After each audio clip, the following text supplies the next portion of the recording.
रोहितजी खूप खूप स्वागत पुन्हा एकदा लोकशाही मराठीच्या या कार्यक्रमामध्ये. MCA चे अध्यक्ष रोहित पवार, राजकीय नेते रोहित पवार, आमदार रोहित पवार, खूप वेगवेगळी स्थित्यंतर यामध्ये पाहायला मिळतात असं वाटतं. सुरुवातीलाच म्हणजे गुगली आहे की काय असं वाटेल कदाचित, पण नाहीये. खूप मनापासून विचारलेला हा प्रश्न यासाठी की महाराष्ट्र क्रिकेट असोसिएशनच्या अध्यक्षपदी ज्यावेळेला रोहित पवारांनी सूत्र हाती घेतली त्यावेळेला पहिला प्रश्न हाच मनात आला होता की एका राजकीय नेत्याकडे ज्यावेळेला अशा एखाद्या मोठ्या संस्थेची सूत्र जातात त्यावेळेला सर्वांगीण विकासासाठी प्रयत्न स्वाभाविकच सुरू होतात. त्या दृष्टीनं रोहित पवारांना काय वाटतं? म्हणजे पुण्याच्या दृष्टीनं तर प्रश्न विचारूच आहे आपण, पण सुरुवातीला महाराष्ट्र क्रिकेट असोसिएशनबद्दल. एकतर लोकशाहीचे मी मनापासून आभार व्यक्त करतो की त्यांनी इथं मला बोलावलं आणि मगासपासून मी बघतोय अनेक लोकांचा सत्कार आणि अवॉर्ड ज्या ठिकाणी देण्यात आले त्यांचे सगळ्यांचं मी मनापासून अभिनंदन करतो. तुमचे आभार व्यक्त करतो की असे हिरे तुम्ही सर्वांनी मिळून त्या ठिकाणी निवडले आणि त्यांना शोधून तुम्ही काढलं जे समाजामध्ये चांगलं काम करता. आता महाराष्ट्र क्रिकेट असोसिएशनचा अध्यक्ष जेव्हा मी झालो, अनेक लोकांनी हा प्रश्न केला जो तुम्ही तिथे केला की राजकीय क्षेत्रामध्ये आणि व्यावसायिक क्षेत्रामध्ये काम करणारा एक व्यक्ती हा आता क्रिकेटमध्ये सुद्धा कसा आला. एक तर आपण सगळ्यांनी समजून घेतलं पाहिजे की शेवटी ऍडमिनिस्ट्रेशनचा एक विषय असतो. क्रिकेटर्सला संधी देणं म्हणजे त्यांच्यामध्ये ती क्षमता असते, फक्त ती शोधून काढायची असते, एक व्यासपीठ द्यायचं असतं. ते महाराष्ट्र क्रिकेट असोसिएशनच्या माध्यमातून आम्ही देतो. पण ती असोसिएशन चालवत असताना ऍडमिनिस्ट्रेटिव्ह पद्धतीने सुद्धा काही गोष्टी बघाव्या लागतात. जसं महाराष्ट्र प्रीमियर लीग जी 7 वर्षापूर्वी लीग सुरू झाली होती ती बंद झाली होती, ती परत एकदा आपण सुरू केली. त्याला फंड्स गोळा करणं असेल, फ्रँचायझीला आपल्यात विश्वास असणं आणि मग त्याच्यातून ती सुरू होणं, त्याच्याचबरोबर नवीन इनिशिएटिव्ह काही करणं, केंद्रात म्हणजे आमची जी BCCIची जी बॉडी आहे त्यांच्याशी संवाद साधणं, चांगल्या मॅचेस घेऊन येणं, ह्या सगळ्या गोष्टी आपल्याला कराव्या लागतात. आणि मला असं वाटतं की मी बरं काम केलेलं आहे. मी फक्त एकटा नाही करत, आमची अख्खी अपेक्स बॉडी मेंबर्स आहेत, ती टीम आहे, ती मला सहकार्य करतात. आणि या भागातलं सगळ्यात मोठं आणि इंटरनॅशनल स्टेडियम हे आपल्या पुण्यामध्ये आहे आणि तिथे अनेक इंटरनॅशनल मॅचेस होतात. IPLच्या पूर्वी मॅचेस त्या ठिकाणी होत होत्या आणि आता आपण MPL तिथे घेतो. त्यामुळे हे जे कार्य आहे जे क्रिकेटचं आहे ना, तर स्पोर्ट्समध्ये काम करत असताना राजकारण बाजूला ठेवावं लागतं. तिथे फक्त खेळाडू आणि त्याला आपल्याला कसं पुढे आणता येईल याचाच विचार आपल्याला करावा लागतो आणि ते बऱ्यापैकी चांगल्या पद्धतीने आम्ही सर्वजण करत आहोत असं मला तरी वाटतं. नाही, तुम्ही नक्कीच खूप चांगलं करताय, नो डाऊट अबाउट इट. पण क्रिकेटचं पिच आणि आता राजकीय पिच, थोडं राजकीय पिचवर थोडी बॅटिंग करायची संधी निश्चितपणे तुम्ही घ्यालच. पण आताची सध्याची राजकीय परिस्थिती जी सध्या राज्याच्या राजकारणामध्ये सुरू आहे त्या परिस्थितीचा स्थित्यंतर म्हणून तुम्हाला काय वाटतं? म्हणजे गेले काही वर्ष आपण खूप वेगवेगळी स्थित्यंतर पाहिली राज्यातल्या राजकारणामध्ये. 2 सरकारं आली, आता महायुतीचं पुन्हा सरकार आलं. या सगळ्या घडामोडी घडत असताना रोहित पवार एक नेता म्हणून ज्या वेळेला हे राजकारण पाहतो त्यावेळेला काय वाटतं पुढच्या 5 वर्षाचं 10 वर्षाचं राजकीय भवितव्य राज्याचं कसं असेल असं वाटतं? म्हणजे लोकांच्या मनात हा प्रश्न येणं स्वाभाविक आहे, कारण लोक ज्या वेळेला मतदान करतात एक डोक्यात त्यांचा विचार असतो, त्या विचाराने ते मतदान करतात. पण ज्या वेळेला अशा घटना घडतात की ज्या त्यांच्या अपेक्षेच्या पलीकडे आहेत त्यावेळेला मग त्यांना अपेक्षाभंग देखील झाला की काय असं वाटू शकतं. त्याबद्दल रोहित पवारांना काय वाटतं? डायरेक्ट क्रिकेटवरनं तुम्ही राजकारणाकडे गेला म्हणून सांगतो. क्रिकेट परवडलं, खेळ परवडले, त्याच्यामध्ये रूल्स रेग्युलेशन तरी आहेत आणि त्याच्यामध्ये पारदर्शकता आहे. त्याच्यामध्ये एखाद्याने चांगलं काम केलं समजा ऍडमिनिस्ट्रेशनमध्ये ते अप्रिशिएट सुद्धा केलं जातं. पण जर आपण राजकारणाच्या बाबतीत बोलायला गेलो तर पूर्वी अघोषित रूल असायचे की बाबांनो असंच वागायचं, अशाच पद्धतीने राजकारण करायचं. त्याच्यात काही ज्या आपण म्हणतो की ज्या अननॅचरल गोष्टी आहेत, नाही तर ज्या पद्धतीने राजकारण केलं नाही गेलं पाहिजे. पूर्वी एक पद्धत असायची की लोक संवाद असायचा, चर्चा असायची, बसलं जायचं, राज्याच्या हिताचं काय हे चर्चेत घेतलं जायचं. फक्त सत्तेतली लोक नाही तर विरोधातल्या लोकांना सुद्धा विश्वासात घेतलं जातं. आता तशी परिस्थिती राहिलेली नाही. पूर्वी समजा शेतकऱ्याच्या मुलाला वाटले की चला आता राजकारणात यायचंय, संधी दिली जाऊ शकत होती, नाही तर तो संधी घेऊ शकत होता. नाहीतर उद्या जाऊन असंघटित क्षेत्रातल्या एखाद्या व्यक्तीला वाटलं चला राजकारणात जाऊ द्या, आपल्या लोकांचे विषय आपल्याला मांडायचे आहेत. बरोबर. नाहीतर जे शिक्षक आहेत त्याच्यातून कोणाला वाटलं तर ते येऊ शकत होते. बरोबर. आज दुर्दैवाने पैसा, त्याच्यानंतर ताकद, कोणाचा तरी पाठिंबा, नाहीतर तुम्ही कोणाच्या तरी घरातले असावेत, तुम्ही कॉन्ट्रॅक्टर तरी असावात, अशा पद्धतीचं कुठेतरी एक राजकारण सुरू झालंय का काय अशी भीती तिथं वाटते. कारण शेवटी राजकारण कोणासाठी तर लोकांसाठी आहे. लोकांचं प्रतिनिधित्व करणारे लोक जेव्हा विधिमंडळामध्ये येतील तेव्हाच त्यांचे प्रश्न सुटणार आहेत. बरोबर. पण समजा ज्याला राजकीय पार्श्वभूमी आहे, नाहीतर समजा कॉन्ट्रॅक्टर आहे, नाहीतर व्यावसायिक आहे, तर कदाचित त्यातले बहुतांश लोक हे फक्त व्यवसाय आणि कॉन्ट्रॅक्ट याचाच कदाचित विचार करू शकतात. आणि आज अधिवेशनामध्ये चर्चा ज्या पद्धतीची व्हायला पाहिजे ती अजिबात तिथं चर्चा होत नाही. पूर्वी समजा तुम्ही अधिवेशनामध्ये अध्यक्ष जेव्हा बोलतात तेव्हा चुपचुप सगळ्यांनी शांत बसायचं असतं. हा रूलच आहे. आता नुसता गोंधळ चालू असतं. मुख्यमंत्री उपमुख्यमंत्री बसलेले असतात, मंत्री असतात, मागे जाऊन सगळे आमदार सह्या घेत असतात, मधूनच कुणीतरी पास करतं. म्हणजे एक कुठंतरी एक ज्या पद्धतीने अधिवेशन चालायला पाहिजे तसं ते चालत नाही. चर्चा त्या पद्धतीने होत नाही. आम्ही एखादा मुद्दा मांडायला गेलतो, राज्याच्या हिताचा असला तरी आम्ही विरोधात असल्यामुळे शांत केलं जातं. पैसा तोडाफोडीचं राजकारण, म्हणजे कुठेही सत्ता कशी आणायची हे कुठंतरी म्हणजे पैसा वापरा, ताकद वापरा, दडपशाही वापरा, असं कुठंतरी एक वातावरण तिथं झालेलं आहे. पण म्हणजे अंधेर आहे, पण देर नाही असं आपल्याला देर आहे, काय म्हणतात देर है भगवान के घर देर है लेकिन अंधेर नाही. म्हणजे कुठेतरी संधी आहे. म्हणजे नक्कीच याच्यामध्ये लोकांनी जर निर्णय घेतला तो लोकांनीच घ्यावा लागेल. की त्यांनी जर निर्णय घेतला तर उद्या जाऊन राजकारणाची आजची जी परिस्थिती 100% आपण बदलू शकतो. पण कोण करू शकतं ते फक्त लोक आहेत. पण मग लोकांनी जो कौल लोकसभेच्या वेळेला दिला तो कौल आपण सगळ्यांनीच पाहिला. विधानसभेला जो कौल दिला तो कौल खूप ड्रास्टिकली चेंज झाला. म्हणजे विरोधकांच्या बाजूनं जाईल असं वाटलं होतं, अंदाज देखील बांधले गेले होते, त्याबद्दल बोललं देखील गेलं होतं, पण उलटच झालं. मग बऱ्याचदा असं बोललं गेलं की अनेक योजना ज्या जाहीर केल्या गेल्या त्या योजनांमुळे हे झालं. बऱ्याचदा बोललं गेलं की मॅन्डेटच तेवढं मिळणार होतं, म्हणजे तसं सांगितलं गेलं अनेक नेत्यांकडनं. रोहित पवारांना काय वाटतं, जनतेचा कौल इतका बदलेल, इतका शिफ्ट होईल असं वाटलं होतं? नाही, लोकसभेचा निकाल लागल्यानंतर जे लोक सत्तेत आहेत ते जागे झाले आणि त्यांनी मायक्रो प्लॅनिंग सुरू केलं. आणि जे लोकसभेमध्ये ज्यांनी परफॉर्मन्स चांगला केला म्हणजे आम्ही काही प्रमाणात हवेत गेलो. म्हणजे आम्हाला असं वाटलं की चला आता वातावरण आपल्या बाजूला. खरं तर पवार साहेबांसारखे नेते लोकात गेले, पण ओव्हरऑल सगळ्यांनीच लोकात जाऊन आपण जेव्हा आपण विधानसभेचं इलेक्शन होईल, लोकांना आपण काय देणार आहोत, कशा पद्धतीने आपण स्ट्रॅटेजी करणार आहोत, काय योजना आणणार आहोत, याच्यासाठी लगेच लोकसभेनंतर लोकात जाण्याची जरूरत होती. पण त्यावेळेस थोडी चर्चेत जास्त वेळ गेला.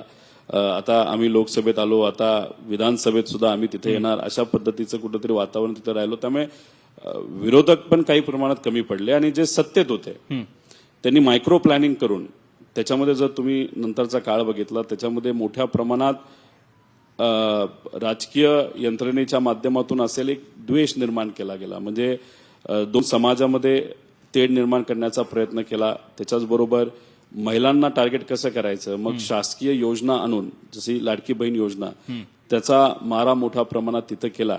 त्याच्याचबरोबर जेव्हा इलेक्शन झालं ह्याचं आमदारकीचं, पैशाचा अमाप वापर केला. अमाप म्हणजे अक्षरशः एवढा पैसा आला कुठून असा प्रश्न त्या ठिकाणी पडतो.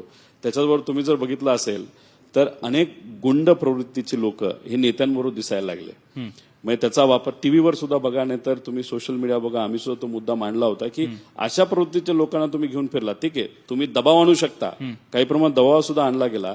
तर ह्या सगळ्या गोष्टीचा परिणाम हा जो हे झालं विधानसभेचं इलेक्शन त्याच्यावर नक्कीच त्या ठिकाणी पडला. बरं, पण महाविकास आघाडी ज्या वेळेला आकाराला आली त्यानंतर त्यावेळेला जे विरोधक होते त्यांनी असा आरोप केला होता की ही नैसर्गिक आघाडी नाही. मग ज्या वेळेला महाविकास आघाडीमध्ये 3 असे पक्ष एकत्र आले जे 2 पक्ष समविचारी होते, एक पक्ष समविचारी नव्हता, किमान समान कार्यक्रमाच्या अनुषंगानं महाविकास आघाडी झाली. पण ज्यावेळेला सत्ता गेली, ज्यावेळेला महायुतीचं सरकार आलं, एकनाथ शिंदे ज्यावेळेला मुख्यमंत्री झाले आणि आता पुन्हा एकदा महायुतीचं ज्यावेळेला सरकार राज्यात आलं, त्यावेळेला महाविकास आघाडीचं भवितव्य काय याविषयी प्रश्न उपस्थित झाले. आता एक नवीन समीकरण देखील उदयाला येऊ पाहतंय. मी म्हणजे ठाकरे बंधूंचा उल्लेख सातत्यानं गेले काही दिवस राज्याच्या राजकारणात होतोय की उद्धव ठाकरे राज ठाकरे एकत्र येणार का. मग अशा प्रतिक्रिया देखील आल्या की महाविकास आघाडी ही तात्पुरत्या स्वरूपासाठी होती. त्यावेळेला पंतप्रधान मोदींना सत्तेतनं खाली खेचण्यासाठी म्हणून जे टेम्पररी जे काही काय म्हणूया आपण राजकीय पक्षांनी एकत्र येणं गरजेचं होतं, विरोधकांनी एकत्र येणं गरजेचं होतं, त्यासाठी ती केली गेली होती. मग आता या पुढच्या काळात जर समीकरणं जी येऊ पाहतायत उदयाला ती जर तशी बनली तर मग महाविकास आघाडीचं भवितव्य काय असेल असं वाटतं तुम्हाला? नाही बघा, समीकरण तर बदलत जाणार आहेत. आता याच्यामध्ये जेव्हा महाविकास आघाडी बनली होती, काँग्रेस राष्ट्रवादी जेव्हा संयुक्त होती तेव्हा आम्ही एकत्र आलो होतो, पूर्वी सुद्धा एकत्र आलो होतो. शिवसेनेच्या बाबतीत बोलायचं झालं तर जेव्हा बाळासाहेब ठाकरे साहेब होते त्यावेळेस त्यांनी काँग्रेसला सुद्धा पूर्वी पाठिंबा दिला होता. सुप्रियाताई जेव्हा राज्यसभेसाठी उभ्या होता त्यांना तिथं पाठिंबा त्या ठिकाणी दिला होता. म्हणजे कुठेतरी एक आणि मराठी अस्मितेचा विषय कधी जेव्हा केव्हा आलाय तेव्हा शिवसेना नक्कीच महाराष्ट्राबरोबर तिथं राहिलेली. त्यामुळे तेव्हा ते समीकरण बनलं. आश्चर्य होतं की शिवसेना 30 वर्ष विरोधात होती, ती एकत्रित कसे आलं. पण काही प्रमाणात नैसर्गिक होतं, कारण का तुम्ही ठाकरे साहेबांना आणि पवार साहेबांना एकत्रित बघितलेलं आहे. जेव्हा केव्हा महाराष्ट्राचा एखादा योग्य निर्णय घ्यायचा आहे, मुंबईचा घ्यायचा, तेव्हा त्यांना एकत्रित आपण बघितलेलं आहे. पण नंतर जेव्हा महाविकास आघाडीचं सरकार आलं आणि त्यानंतर शिंदे साहेब हे शिवसेनेतून फुटले, ते जे काही झालं ते अनपेक्षित होतं. तिथं तुम्हाला माहिती आहे चर्चा कशी होती, पैशाचा वापर झाला, दडपशाहीचा वापर झाला, मोठ्या मोठ्या ज्या संस्था असतात ईडी सारख्या त्याचा वापर झाला, मग नेत्यांना घाबरवलं गेलं. ते झालं. परत थोडा काळ गेला, लगेच तिथं अजितदादांचा पक्ष हा वेगळा त्या ठिकाणी झालेला आपण बघितला. त्याच्या मागच्या स्टोरीज सगळ्या माहिती आहेत. तर हे जे काय झालं ना त्याच्यातून नुकसान असं झालं की लोकांचा विश्वास राजकारणावरनं कुठेतरी आता कमी झालेला आहे. एखादी बातमी राजकारणाची आली तर लोक सहजपणे बदलून जातात, अशी आजची परिस्थिती आहे. आणि ही फिलिंग जी आज लोकांमध्ये आली आहे ना, हे राजकारणी सगळे असेच आहेत. याच्यामुळे एक फार मोठं नुकसान आपल्या राज्याचं होऊ शकतं. कारण का शेवटी उद्या जाऊन एखादा व्यक्ती साध्या कुटुंबातला सुद्धा जेव्हा इलेक्शनसाठी उभा राहील, हे राजकारणी सगळे तसेच असतात. अशी जर फिलिंग लोकांमध्ये राहिली तर उद्या रिप्रेझेंटेटिव्ह जे आहेत ते लोकांचं प्रतिनिधित्व करणारे कदाचित पुढे येणार नाहीत. आणि मग त्याच्यात लोक म्हणतील की ठीक आहे, जे काही इलेक्शनच्या काळामध्ये वाटलं जातं दिलं जातं ते घ्या आणि गप बसा. हे जे काय थंड बसा ही जी प्रवृत्ती आहे ना ती आली तर फार धोकेदायक आहे असं मला वाटतं. आणि राजकारणामध्ये उद्या जाऊन अजून वेगवेगळे समीकरण तिथं बघायला मिळणार आहेत. आता राज ठाकरे साहेब आणि उद्धव ठाकरे साहेब एकत्रित येत असेल तो त्यांचा त्या ठिकाणी विषय आहे. बरोबर. उद्या जाऊन आमच्या परिवारामध्ये सुद्धा जर काय घडलं तर तो शेवटी दोन नेत्यातला तो विषय आहे. घडू शकतं असं आहे का?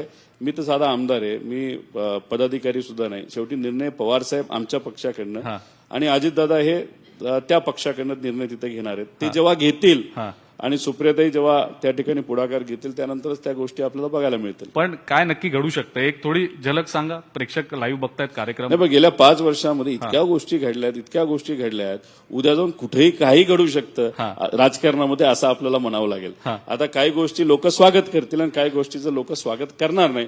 पण आता झालं असं आहे की जे वरच्या पातळीवर झालं, म्हणजे जसं की महाराष्ट्र लेवलला 2 पक्ष फुटले.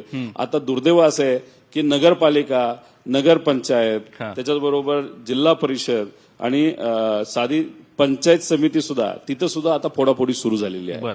म्हणजे आता गोव्यामध्ये कसं असतं की एखाद्या पक्षातून काही आमदार निवडून येतात आणि सरकार स्थापन करताना त्या पक्षात ते राहत पण नाही, दुसरीकडे जातात आणि त्यात आर्थिक व्यवहार झाला असं म्हणतात. त्यामुळे गोवामध्ये कधी काय घडू शकतं असं आता म्हणलं जातं. तसं दुर्दैवाने महाराष्ट्र जो अख्ख्या देशाला विजन देतो, या राज्यामध्ये जी इन्स्टेबिलिटी आलेली आहे राजकीय, ती फार धोकादायक आहे, फार डेंजरस आहे. आणि हे जे काही नवीन सुरू झालेलं आहे, कधी कधी मला सुद्धा वाटतं की राजकारण झालं ती मी चूक केली. पण शेवटी कोणाला तरी निर्णय घ्यावा लागेल लढायचा. पळून जाणं फार सोपं आहे, लढणं फार अवघड आहे. आणि लढत असताना नुकसान पण खूप मोठ्या प्रमाणात होतं. मी तर व्यावसायिक क्षेत्रामध्ये सुद्धा आहे, तर अनेक गोष्टी मला सोसाव्या लागलेल्या आहेत. तरी सुद्धा आम्ही लढतोय. त्याचं कारण आम्ही मराठी माणसं आहोत. आणि याच्याकडे बघून ज्यांना लढायची इच्छा असेल ते लोक जेव्हा येतील. पण फक्त प्रॉब्लेम एवढाच झाला की काही कार्यकर्ते पदाधिकारी म्हणतात की तुम्ही खर्च करणार आहात का आमचा, तर आम्ही येतो. पण काही कार्यकर्ते असे आहेत की पैसे काय नाही, फक्त विचारासाठी लढायचं.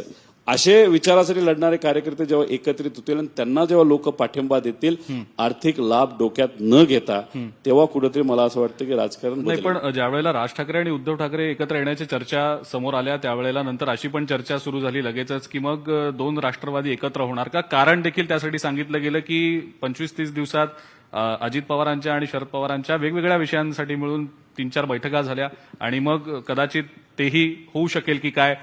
चर्चा सुरू झाली सोशल मीडियावर, तुम्ही पण ऍक्टिव्ह असता, तुम्ही पण या अनेक कमेंट्स वाचल्या असतील, ऐकल्या असतील. पण मग शक्यता ज्या वेळेला शक्यतेबद्दल बोललं जातं त्यावेळेला तुम्ही जसं मगाशी म्हणालात की त्या दोन नेत्यांना ते ठरवायचंय. सुप्रियाताई कदाचित पुढाकार घेतील की काय त्याबद्दल माहित नाही आपल्याला काय होईल. पण मग रोहित पवार पुढाकार घेतील का तशी परिस्थिती निर्माण झाली तर, की रोहित पवारांना जर कदाचित ही जबाबदारी दिली गेली खांद्यावर की आता समन्वय घडवून आणायचा आहे, तर मग रोहित पवार यांचं काय म्हणणं असेल त्यावेळेला? सुरुवात तर तेव्हापासून होणार जेव्हा जबाबदारी दिली जाईल, अजून दिली नाही. जेव्हा दिल्यानंतर मी याबाबत जास्त खोलात बोलेल. नाही, पण जर समजा तसं झालं तर म्हणजे आता कसं आहे की सुप्रियाताईंच्या विषयी तुम्ही बोललात की त्यांना जर कदाचित त्यांनी पुढाकार घेतला तर हे होऊही शकेल. तशी परिस्थिती निर्माण होतीये का? तशी परिस्थिती निर्माण होऊ शकेल का नजीकच्या काळात? रोहित पवारची एक पर्सनॅलिटी आहे की लोकांच्या हिताच्या विषयाच्या बाबतीत खूप परखड आहे, पण राजकारणाच्या बाबतीत फार गोष्टी स्वतःकडे ते ठेवतात. त्यामुळे तुम्ही जो प्रश्न केलाय तो लोकांच्या हिताचा नसून तो राजकारणाचा असल्यामुळे तो मी फार जवळून म्हणजे आता मला ती स्ट्रॅटेजी बोलता येणार नाही, पण जेव्हा ती घडून येईल तेव्हा नक्कीच तुम्हाला कळेल की याच्या मागे कोण होतं. बरं, पण नजीकच्या काळात ते आम्हाला बघायला मिळेल. मी पुन्हा पुन्हा खोदून विचारतोय याचं कारण एकच आहे की रोहित पवार त्याबद्दल खूप परखड उत्तर देतील असा माझा ठाम विश्वास आहे. रोहित पवार त्याबद्दल परखड उत्तर देत नाहीयेत असं वाटतंय मला कदाचित. तर कसं आहे की मी आता क्रिकेटचा पण अध्यक्ष आहे, त्यामुळे फास्ट बॉल कुठला, स्पिनर कुठला, गुगली कुठला हे नक्कीच मला त्या ठिकाणी कळतं. आणि तुम्ही इथं आता गुगली टाकण्याचा प्रयत्न करत आहात, त्यामुळे आता अंदाज घेतलेला आहे. पण त्याच्यावर मी 6 मारेल 4 मारेल का काय वेगळं काहीतरी होईल हे काही दिवसात नाही तर महिन्यात आणि कधीतरी आपल्याला कळेलच. नाही, पण तुमचे बरेचसे अंदाज अचूक असतात. बऱ्याचदा तुम्ही ज्या गोष्टींविषयी वक्तव्य करतात ती वक्तव्य त्याबद्दल भविष्यात काहीतरी घडलेलं असतं. रोहित पवारांना त्या बाबतीत माहिती नाही असं कदाचित होईल असं मला वाटत नाही वैयक्तिकरित्या. अचूक एकच अंदाज तुम्हाला सांगतो, हे जे काही चाललंय ना आज राज्यामध्ये त्याच्यामध्ये मोठा बदल होईल, पण तो लगेच होईल असं मला वाटत नाही. 2029ला 100% झाल्याशिवाय राहणार नाही. नवीन चेहरे ते सुद्धा 70% नवीन चेहरे हे राजकारणामध्ये आपल्याला बघायला मिळतील. आणि माझं तर एक मत आहे, पत्रकारांपैकी सुद्धा एखाद्याला जर इच्छा असेल, आमच्याकडे स्पेस आहे आणि मग नवीन लोकांना आम्ही नक्की स्पेस तिथं देऊ शकतो. त्यामुळे पत्रकारांपैकी सुद्धा तुम्हाला नाही तर कोणाला जर इच्छा असेल तर तुम्ही सांगावं, आपण नक्कीच त्याचा प्रयत्न त्या ठिकाणी करूया. नाही, आणि त्याविषयी बोलू आपण नंतर, म्हणजे काय करायचं काय नाही करायचं ते ठरवू. पण गुगली नव्हता तो, म्हणजे अशी अपेक्षा होती की तुम्ही त्याबद्दल व्यवस्थितपणे सांगू शकाल, कारण तुमच्याकडनं ती अपेक्षा आहे. युवा नेते म्हणून सगळे तुम्हाला खूप अडमायर करतात, सोशल मीडियावर तुमचा खूप मोठा चाहता वर्ग आहे. पण पुन्हा एकदा पुणे संवाद कार्यक्रमाच्या दृष्टीने मी त्याबद्दल तुम्हाला आता विचारतो की पुणे संवाद 2025 विषयी ज्यावेळेला आपण बोलतो त्यावेळेला आपण म्हणजे वर्तमानाविषयी तर बोललंच पाहिजे, भविष्याविषयी बोलणं जास्त गरजेचं आहे. सध्या ज्या पद्धतीनं पुण्याचा विकास होतोय, शहरीकरण होतंय, नागरीकरण वाढतंय, पुण्याची क्षमता खरंच संपत चालली असं रोहित पवारांना वाटतं का? म्हणजे नागरीकरणाच्या दृष्टीनं, शहरीकरणाच्या दृष्टीनं, आणि ज्या पद्धतीनं पायाभूत विकास किंवा विकास कामं होत आहेत त्या पद्धतीनं पुणेकरांना त्याचा फायदा नेमका कसा होतोय त्याबद्दल रोहित पवारांना काय वाटतं? एकतर पोटेन्शियलच्या बाबतीत बोलायचं झालं तर नाही संपत चाललेलं नाही. पोटेन्शियल या पुण्यामध्ये आणि खरं तर महाराष्ट्रामध्ये खूप मोठं आहे, पण कुठेतरी प्लॅनिंगमध्ये काही गोष्टी चुकतायत असं वाटतं. बरं, तुम्ही जर विचारलं तर काय घडलं पाहिजे, तर मला असं वाटतं की या पुण्यामध्ये राहणाऱ्या प्रत्येक व्यक्तीला एका ठिकाणावरून दुसऱ्या ठिकाणी जायला, म्हणजे आता 10 किलोमीटर प्रवास करायला पीक आवर्समध्ये 45 मिनिटं ते 1.5 तास तिथं त्या ठिकाणी लागतो. आणि पुणे शहर हे या देशामध्ये 3ऱ्या नंबरचं ट्रॅफिकच्या बाबतीत सगळ्यात जास्त ट्रॅफिक असणारं शहर आहे.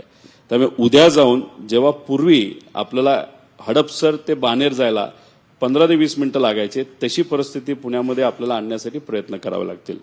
दुसरं टँकरचं शहर झालेलं आहे, म्हणजे वर्षभरात 1.5 ते 2 लाख टँकर फक्त पाणी देण्यासाठी त्या ठिकाणी वापरले जातात. मगाशी कोणतरी बोलत असताना तिथं त्यांनी सांगितलं की काही लोक गब्बर झालेले आहेत. म्हणजे काही माफिया झालेत असं आपल्याला बोलावं लागेल. असे टँकर कॉन्ट्रॅक्टर आहेत. तर हे कुठेतरी बंद करावं लागेल. कारण का ते काय करतात की तिथं पाईपलाईनच नाही आली पाहिजे याच्यासाठी प्रयत्न करतात. कारण का धंदा हा टँकर कॉन्ट्रॅक्टरचा आहे. हे टँकर माफिया हे पुण्यातून आपल्याला तिथं संपवावे लागतील. दुसरी गोष्ट, पूर्वी एक पिक्चर आला होता 7च्या आत घरात. तसं महाराष्ट्र पुण्यामध्ये तसं नव्हतं. 12लाही राहावा, 11ला राहावा, चल आपली मुलगी, आपली बहीण, आपली आई बाहेर असेल तर आपण म्हणतो ठीक आहे तुम्ही येताय का, उशीर होतोय काय हरकत नाही. पण आता 7 वाजल्या आपण म्हणतो की मुलगी कुठे आहे. सुरक्षिततेच्या दृष्टीने 100% आज भीती वाटते. आपल्या घरातली मुलगी बाहेर जर असेल 7 नंतर तर आपल्याला भीती वाटते. हे पूर्वी नव्हतं. त्यासाठी म्हणजे आता मी तुमच्याशी बोलत असताना फक्त पुणे शहराच्या बाबतीत बोलायचं झालं तर वर्षाला गेल्या वर्षी 550 रेप आपल्या पुणे शहरामध्ये तिथं झालेले आहेत आणि 880 विनयभंगाच्या केसेस पुणे शहरामध्ये झाल्या. पिंपरी चिंचवड वेगळं, पुणे जिल्हा वेगळं. पुणे जिल्ह्याच्या बाबतीत बोलायचं झालं दिवसाला 20 महिला बेपत्ता होत. नाही, पण हे गुन्हेगारीकरण वाढण्यामागे तुम्हाला काय कारण वाटतात? कारण पुण्यामध्ये अशी परिस्थिती काही वर्षांपूर्वी नव्हती. हे अचानक वाढलं असं अनेकांचं मत आहे. हे अचानक खरंच वाढलं असं वाटतं? राजकीय लोक, राजकारण ह्याला कारणीभूत आहेत. आता माझ्याबरोबर उद्या जाऊन जर गुंड तुम्हाला फोटोमध्ये दिसायला लागले तर पोलिसांना मेसेज जातो की सत्तेत असणारा एक व्यक्ती आहे, नाहीतर राजकारणामध्ये मोठं काम करणारा एक नेता आहे, त्याच्याबरोबर गुंड दिसत आहेत, म्हणजे त्याचा अर्थ त्याला हात नाही लावायचा, तो त्याचा माणूस आहे. म्हणजे गुंडांमध्ये सुद्धा असं झालं की हा त्याचा माणूस, तो त्याचा माणूस. त्यामुळे पोलीस ऍक्शन घ्यायला कुठेतरी घाबरतात असं आपल्याला म्हणावं लागेल. त्याच्याच बरोबर लोक सुद्धा कंप्लेंट करायला कुठेतरी घाबरतात. त्यामुळे जेव्हा आता म्हणजे फक्त शहरामध्ये बोलायचं झालं तर पोलिसांनी जो सेन्सस केल्यानंतर त्यांचा एक जनरल सर्व्हे असतो. 37,000 गुंड प्रवृत्तीचे लोक आहेत. त्याच्यामध्ये वेगळ्या 12 लेवल त्यांनी केलेल्या आहेत पोलिसांनी. सगळ्यात टॉप मोस्ट लेवल जी आहेत, ज्यात सगळ्यात डेंजरस गुन्हेगार हे 4,500 आपले पुणे शहरामध्ये आहेत. आता मोका लावता, पण नंतर मोक्यातलाच एक गुंड पोलिसांकडे सीपीकडे जाताना 10 काळ्या गाड्या घेऊन जात असेल आणि त्याची रील सोशल मीडियावर टाकत असेल तर कसं राहणार आहे हे कोयता गँग. आता ही ऑर्गनाइज गँग नाहीये, पण उद्या कोणाला तरी वाटलं चल कोयता घेऊन उतर, तो कोयता गँगचा भाग झाला. भीतीच कोणाला वाटेना. तर ही भीती आहे ना, ती खऱ्या अर्थाने आणण्याची तिथं जरूरत आहे. त्याच्याच बरोबर ही भीती नसल्यामुळे आपलं जे ड्रग्सचं प्रमाण पुण्यामध्ये मोठ्या प्रमाणात वाढलेलं आहे. एक तर पुण्यात बाहेरच्या राज्यातून, बाहेरच्या भागातून सुद्धा लोक मोठ्या प्रमाणात मुलं येतात.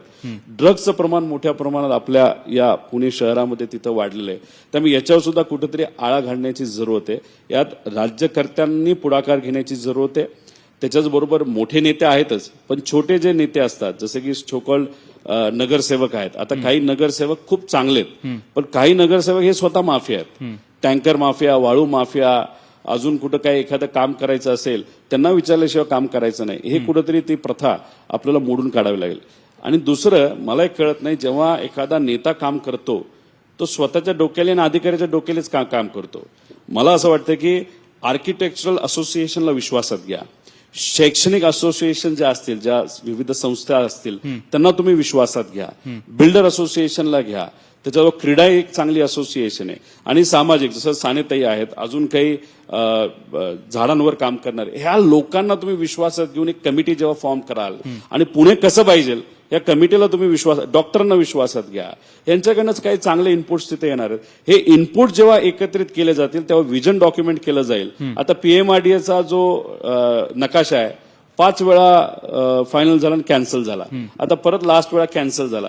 तुम्ही नकाशाच्या बाबतीत जर निर्णय घेता येत नसेल तर विकास कसा तिथं होणार? त्यामुळे हे जेव्हा सर्व लोक एकत्रित काम करतील तेव्हा मला असं वाटतं की आपल्याला चांगलं विजन आहे. म्हणजे इंटेन्शन योग्य आहे, प्लॅनिंग आणि एक्झिक्युशन मध्ये काहीतरी गडबड होती असं तुम्हाला वाटतं? आहे ना. आता आयटी मध्ये आपण देशामध्ये म्हणजे 4.5 लाख कोटीचा एक्सपोर्ट बँगलोर शहर आयटी मध्ये करतं. त्यानंतर माझा अंदाज गुरगाव का कुठलं तरी येतं 1,80,000 आहे. आणि त्यानंतर 1,30,000 आपलं पुणे शहर तिथं आता आयटीचा एक्सपोर्ट करतं. पण आता आयटी नवीन कंपन्या आपल्याला इथे यायला नाही म्हणतात. ट्रॅफिक, आपल्याकडे इंडस्ट्री यायला इच्छुक आहे पण नाही का म्हणती? ट्रॅफिक. तर या ट्रॅफिकवर आता ठीक आहे तुम्ही रिंग रोड केला, 12,000 कोटीचं बजेट होतं. किती वर्षापूर्वी? 4 वर्षापूर्वी. आता किती हजार कोटीचं झालं? 42,000 कोटीचं. का वाढलं आता ते बघावं लागेल आपल्याला कसं काय. पण मग रिंग रोडमध्ये नक्कीच फायदा होणार आहे. त्यानंतर जे गडकरी साहेबांनी चांगला कॉन्सेप्ट आला. वाघोलीमध्ये 3 लेवलचा उड्डाण पूल चांगली गोष्ट आहे. आपल्या मेट्रोला जो वेळ लागतोय तो कमी लागावा. बरोबर. त्यानंतर नदी काठ आहे, आपल्या टुरिझमला खूप चांगला स्कोप आहे. आपण सर्वजण नर्मदा परिक्रमेला जातो. अहो, सुंदर इंद्रायणी पवित्र आपली नदी आहे, पण तिथं कुणी डुबकी मारू शकत नाही. तिची परिक्रमा करण्यासाठी जर आपण एखादं चांगलं प्लॅनिंग केलं, स्वच्छतेसाठी केलं, दरवेळेस कुठल्याही सरकारला तर म्हणतं आम्ही स्वच्छ करू, स्वच्छता कधीच होत नाही. बरोबर. त्यामुळे हे जे काय आहे टुरिझम, इंडस्ट्रियलायझेशन, एज्युकेशन, त्यानंतर जे आपले डॉक्टर्स आहेत त्यासाठी भारताच्या बाहेरून इथं लोक हेल्थ ऑपरेशनसाठी आणि रेस्टसाठी येतात. त्यामुळे तिचं टुरिझम सुद्धा मोठ्या प्रमाणात करू शकतो. या सगळ्या गोष्टी आणि आपला जो इतिहास आहे, पवित्र इतिहास आहे या पुणे शहराचा, त्याला कुठेतरी पुणे आणून टुरिझम या सगळ्या गोष्टीचं आपल्याला कुठेतरी प्लॅनिंग करावं लागेल. बरं, वेळ संपत आली आहे. शेवटचा प्रश्न रोहितजी तुम्हाला जाता जाता विचारतो. एक उत्तम क्रिकेट प्रशासक म्हणून रोहित पवारांची महत्वाकांक्षा काय आहे? सर्वोच्च महत्वाकांक्षा काय आहे? बीसीसीआयचे अध्यक्ष किंवा आयसीसीचे अध्यक्ष म्हणून रोहित पवार आम्हाला दिसतील का? आणि राजकीय नेता म्हणून सर्वोच्च महत्वाकांक्षा काय रोहित पवारांची? नाही, क्रिकेटच्या बाबतीत आता आमचं महाराष्ट्र क्रिकेट असोसिएशनचं अजून एकदा इलेक्शन येत आहे. त्यात जिंकायचं एक आत्ताचं शॉर्ट टर्म गोल आहे. आणि उद्या जाऊन कुठलाही निर्णय घेत असताना या देशामध्ये क्रिकेटच्या बाबतीतला नाही तर मुलामुलींना चांगली संधी देण्याच्या बाबतीतला तिथं माझ्या शब्दाला किंमत असावी असं कुठलं तरी पद या देशामध्ये जर असेल तर ते मत मिळालं, त्यासाठी लोकांनी मदत केली तर नक्कीच ते मला आवडेल. आणि राहिला प्रश्न राजकारणामध्ये काम करत असताना आज पदाचा मी काही विचार केलेला नाही, पण उद्या जाऊन जे कुठलं पद मिळेल त्यासाठी मी तर प्रयत्न आणि कष्ट करेलच. संघर्ष कदाचित मला 5वीला पुजलेला दिसतोय, संघर्ष माझा चालूच आहे.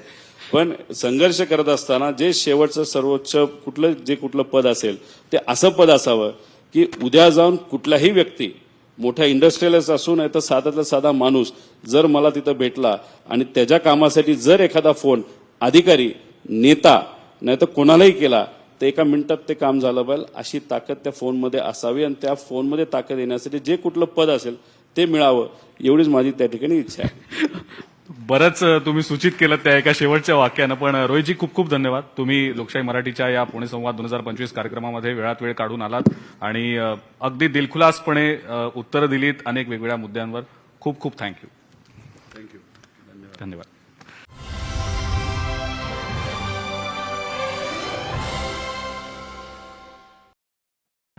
पुणे संवाद 2025 powered by Amanora. Amanora is the best place to live in East Pune. Associate sponsored PNG Jewelers. 7 PM Healthcare Solutions Private Limited. Think healthy, be wealthy. 1-point solution for all your health problems.